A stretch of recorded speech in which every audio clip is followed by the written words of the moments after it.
Will Everton's review find either strategy or structure? The end is nigh for Rafael Benitez at Everton. Where Farhad Moshiri goes from there is unclear, but losing to Norwich makes this untenable.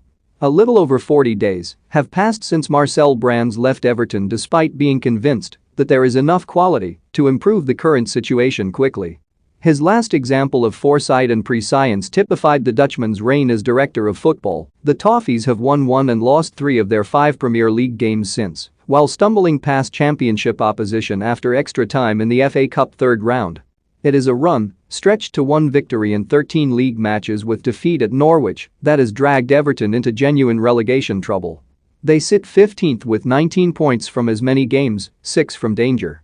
Bournemouth were a place lower, but a point better off at the same stage when they went down in 2019-20.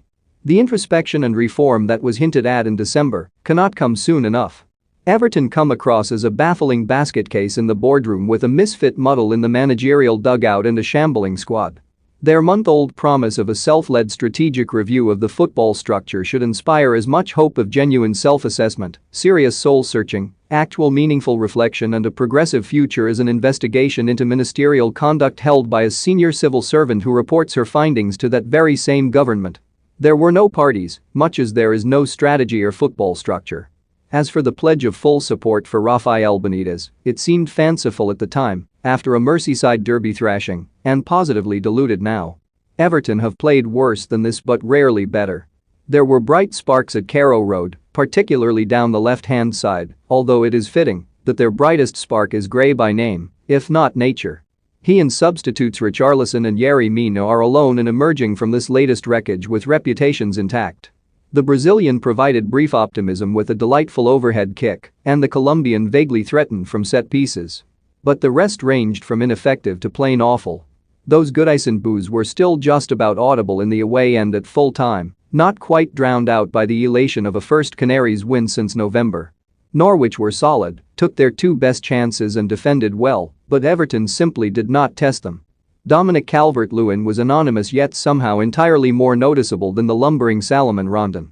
Anthony Gordon offered nothing on the right, losing his battle against Brandon Williams by technical knockout. Abdoulaye Doucouré and André Gomes provided little impetus at either end. Jordan Pickford was once more the calmest member of a defense that has kept fewer clean sheets than any Premier League club bar Newcastle. Michael Keane stabbed a Josh Sargent cross past his own keeper under no pressure. Ben Godfrey had a 24th birthday to forget as much as Vitaly Mykolenko's debut.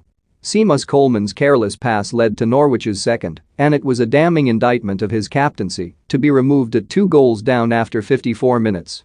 Benitez and his players had no answer to the scoreline changing from 0-0 to 2-0 in 92 seconds.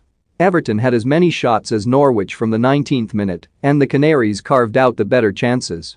It is to their credit that they seemed relatively comfortable protecting that lead. But it is also to Everton's condemnation. Norwich had lost their last 6 league games without scoring. Norwich had been written off as relegation certainties. Norwich have had a 2-goal lead at any point in just 3 of their last 53 Premier League games. 2 of those came against a Toffees side, with different Real Madrid managers each time. It is a preposterous situation Farhad Moshiri finds himself in. After sacking Sam Allardyce for finishing 8th in 2018, the similarly archaic Benitez has already outlasted any sense of loyalty and patience. The findings of this strategic review of the football structure should expose many failings, not least his.